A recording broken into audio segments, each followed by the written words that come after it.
we're going to talk about the Overwatch League. I know, clickbaited you all, because I said on the last video about the Overwatch League, this will be my last video about the Overwatch League, but it's technically not going to be the last video about the Overwatch League. There it is. Richard Lewis is a liar. You've got it. You've got your headline. You got your clickbait. Richard Lewis is a liar, provable liar, wrong, 100% record in the bin, liar, liar, liar, pants on fire, debated, etc. Yes, you've been saccoed, you might say. So why isn't it going to be the last conversation about the Overwatch League in the last video, ultimately? Well, let me tell you why. It's because there's some important developments now about the intellectual property in the league. And just in case you haven't fastidiously, religiously followed the rise, theoretical rise, and birth, and then death of the league, is, by the way, yeah, nice geo-targeted ad there, isn't it? Like, fucking, you are fat. Thanks. Cheers.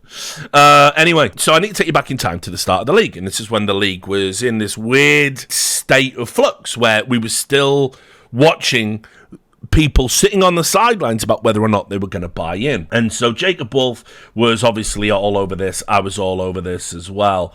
And this was his report. Robert Kraft, Fred Wilpon, among 6 owners to buy into new esports venture, Overwatch League. And he said here, Blizzard has secured 6 agreements, including from New England Patriots owner Robert Kraft, who you will remember, of course, was Bobby Kotick's friend, who went around to all the other esports owners and said, I'm buying into this, so you should probably do it too. And he was actively out there persuading others to buy. And the organisation that runs the New York Mets, Sterling Equities, of intent to participate in its upcoming Overwatch League. Now, there was a key component to this, because at the same time Jacob was reporting this, I was reporting about people who were reluctant to buy in. Now, I can sort of lift the veil a little bit, but I got approached by a number of these like VC groups and sports groups because I was touted in 2016, 2017 as Turner's go-to esports expert. Anybody in sports that was thinking about investing in esports could get a free conversation with Richard Lewis, and he would give them the absolute straight dope about whether or not what they wanted to invest in was a good investment. So I talked to loads of people. I won't say who, but I talked to loads of celebrities and sports stars in a very surreal period of my life, and they would ask me, I'm investing in this organization. Are they good? Do they win? How much should I put in? How much of a % stake should I put in? And things like this. So anyway, I reported that there were a number of people who were reluctant and walking away from the league because the price point was too much and the stipulations around what you had to agree to get into the league. Because Activision Blizzard, Bobby Kotick and Robert Kraft in particular were telling everyone this was going to be a slam dunk. Don't worry, the only way is up. The sky's the limit. This is how we win and get our piece of esports money. That was literally what people were being told, and this is why I think it's gone the way it's gone, because they were all ultimately sold a bill of goods. But anyway, you see here, the news comes after several owners and investment organizations expressed to ESPN their concern about the proposal for Overwatch League financials. According to multiple sources, Blizzard is seeking a $20 million buy-in from prospective owners with no revenue share until 2021 and a 25% fee paid directly to Blizzard if they sell the spot at a later date. And baked into that was, of course, the idea, the premise, that if you sold the slot, what you left behind was the intellectual property. One of the reasons why Overwatch League was touted not to work and heavily criticised when it was founded was because they actively said, we don't want esports people. That was problem number one. They wanted the sports groups, and they were going to make them new IP, new brands, regional-based brands, and like sports, like NBA, like NFL, and they were going to run them, but they didn't want esports people. Then when they couldn't sell all the slots because there were people like me behind the scenes saying, don't do it. By the way, not one of those people who I saved literal millions for has ever even given me a phone call to thank me. So, no good deed goes unpunished, or I suppose ignored, but in this case, but whatever. So the bottom line is, they couldn't fill all of the slots, so then they had to go back to the esports people. They actively told to fuck off and said, you can't have a piece of this. You're not good enough. You're not big enough. They went back to them and said, okay, you can come in, but those esports owners said, well, yeah, okay, we'll use our brands. We'll use Cloud9. We'll use Optic, because then we'll have a fan base. And Activision Blizzard went, no, you can't. You must build our brands, because you will be building a brand for us. And then if you sell it, obviously it remains big and it remains having a fan base for whoever you sell it to and comes in and runs it. And so that was always how it was going to work. And this is confirmed with Jacob's reporting, my own reporting. And it's a really dumb thing to do. It was one of the dumbest things the league ever did. And, obviously, as we would see in the Call of Duty League, they didn't even stick to their guns over it once they needed a W. I don't know why team owners would come in, build a brand for a games developer, then potentially walk away having left that brand and 25% of any sale money off the top.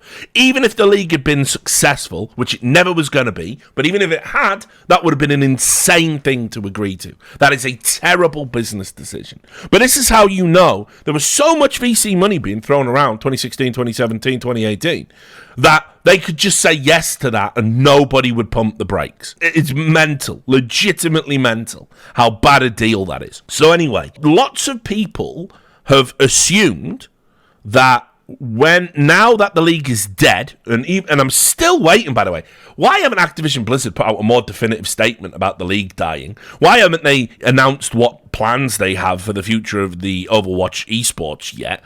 Everyone's just left, like, in the dark. All the players. Keep in mind, like, listen, there's a serious component to this. It's not just whether or not you have your salary, you make your money. There's South Koreans that are, like, on the fence about, should I defer my national service? Can I even defer my national service? Should I go and do it now? Is there going to be something bigger to come back to now? You've got all the commentators, people like Uber, like, what happens to him? Where's he going to go? He can do other games. Should he go and do other games? Are there going to be opportunities? These questions need to be answered in a timely fashion, because people's lives are dedicated to your fucking product, Activision Blizzard. Your product. All these people, for basically not as much money as they could make with a real job, breathe life into your product so you can make money and pay them a derisory share. That's the esports deal in a nutshell.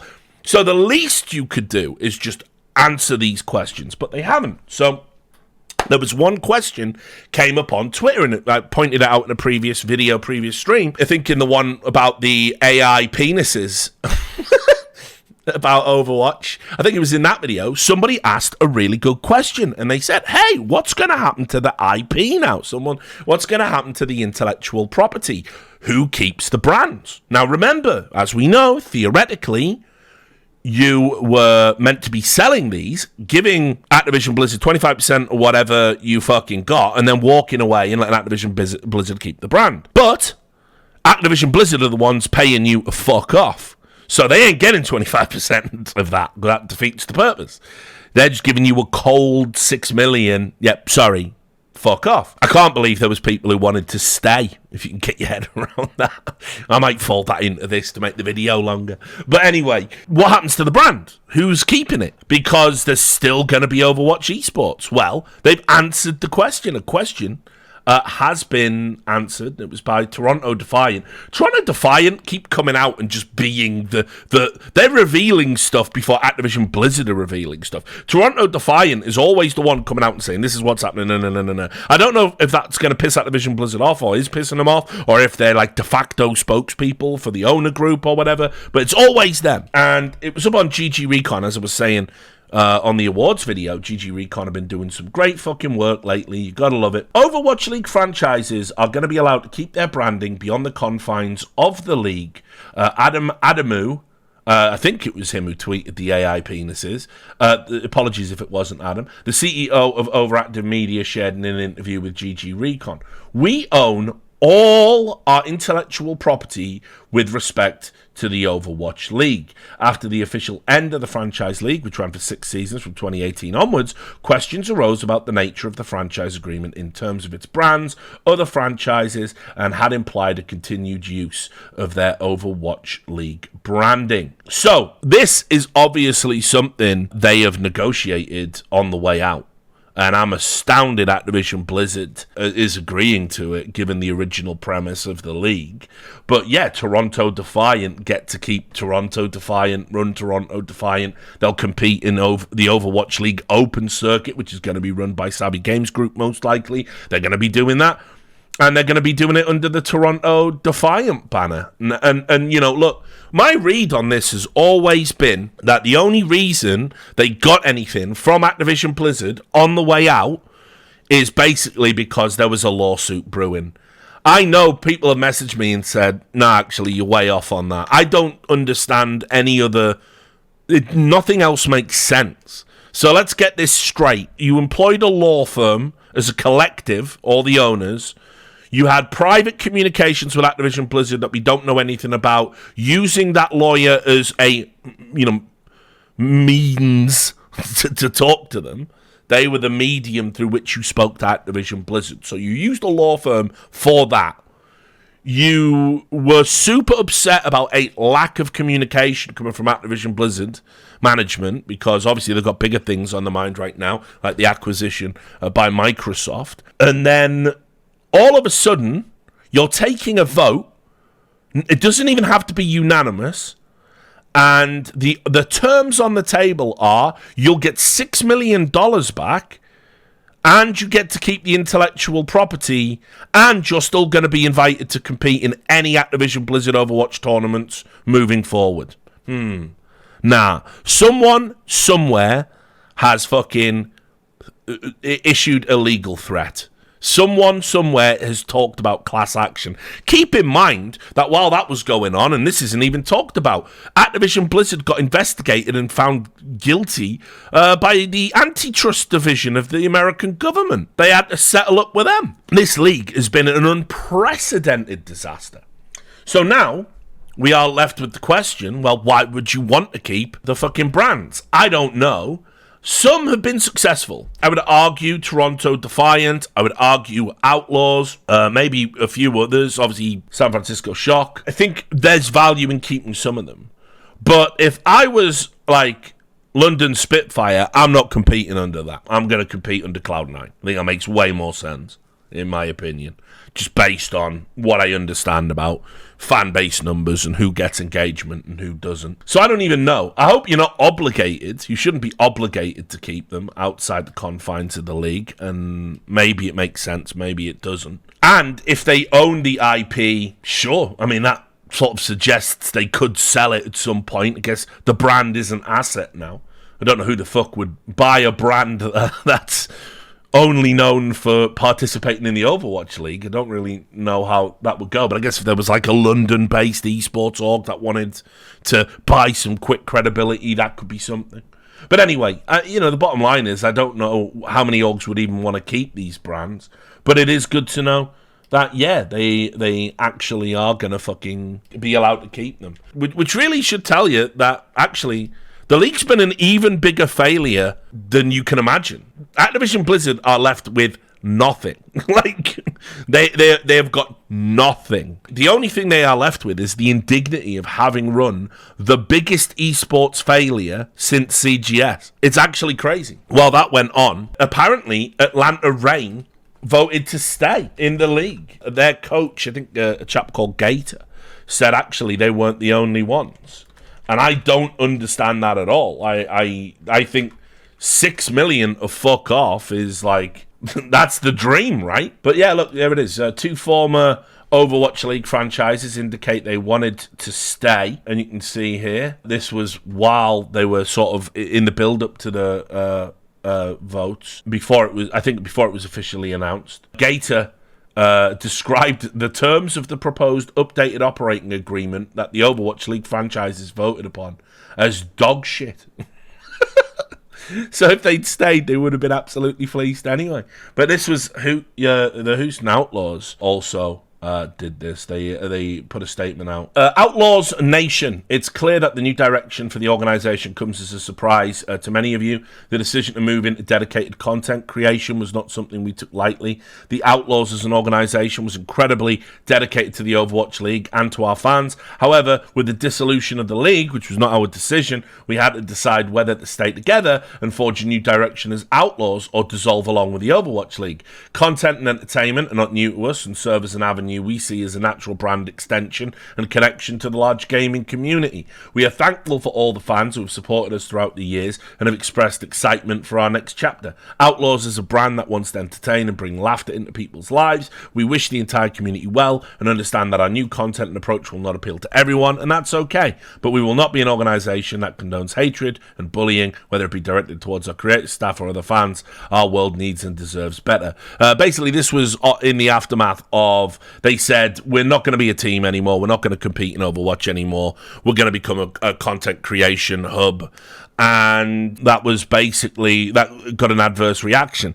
This is one thing you can do if you're left with a fucking lemon after the Overwatch League. Try and make lemonade. I don't know how successful it'll be. I think eventually it'll fade out. The implication is from that statement that maybe they would have stuck around. And obviously, you know, I don't know how successful they'll be at running content because, you know, they used to be run by Optic, who understood how to make content, but they're not anymore. So who knows? But ultimately, there were some people who wanted to stay in the league, which I guess if you're going to just drop your team immediately afterwards, it sort of makes sense because otherwise what else are you going to do? But then on top of that, what I have noticed is there's this weird fucking wave of copium that Overwatch League people are on right now. Now remember, okay, and I hate to say this, some of them are my friends, all you dickheads did this, I'm never going to forget, because I was there, you all said that the fucking league was going to succeed, that it was the best, that this is actually the best way to do esports.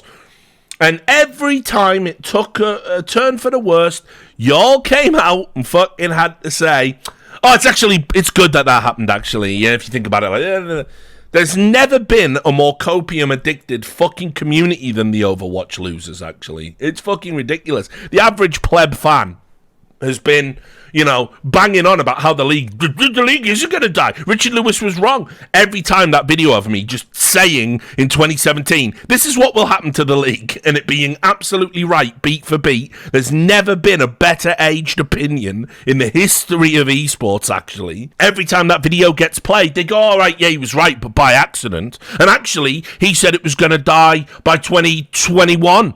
And it died in 2023, so, 100% record in the bin again. Actually, Richard Lewis is an incredible reporter, but anything he has opinion-based is terrible. That, you just have to stay away from it. Yeah, you've got to separate the art from the guy. Yeah, etc., etc., etc., etc. So, I never met a more fucking copium-craving community than the Overwatch League. And they're at it again! The league is dead, and you are about to go into the uncharted territory of an open circuit for Overwatch run by the Saudis, okay? I don't know, some cause for concern? Nah. Every time I see these people now, they're going, oh, it's going to be way better, actually. Looking forward to the open circuit. Overwatch League Esports to the moon. Stonks. And there it is. Just summed up again, because, I've been loving GG Recon's coverage of it. Overwatch in 2024, this is... After a convincing victory at the Saudi E-League Season 2, he says it's going to flourish. Brilliant. Do you think the game can bounce back as an esport? I actually think Overwatch will flourish and grow more because of the changes. Obviously, it's tough as players and staff have way less stability, but I think in the long term, yeah, just a bit, but I think in the long term, it will be good for the esport as a whole, having many different tournaments and LANs. It's going to be great. Everyone, everywhere is talking about how the league's going to be good and we're so back, baby. It's like, guys, I don't think you realise the rigours of the open circuit is, first of all, you've got to have people willing to run your tournaments and pretty much lose money to do so. Savvy Games Group will definitely do that. Not many other people will. So when you talk about this idea of like competition, it's going to be pretty homogenous to begin with, actually. Your tournaments are going to look a certain way, feel a certain way, be commentated on and broadcast in a certain way, with certain sensibilities and production decisions being made. And if you don't like them, there's not going to be not like it is in, say, CS, or how it used to be in CS or Dota, where it's like a load of different people with different ideas, and it's not going to be that.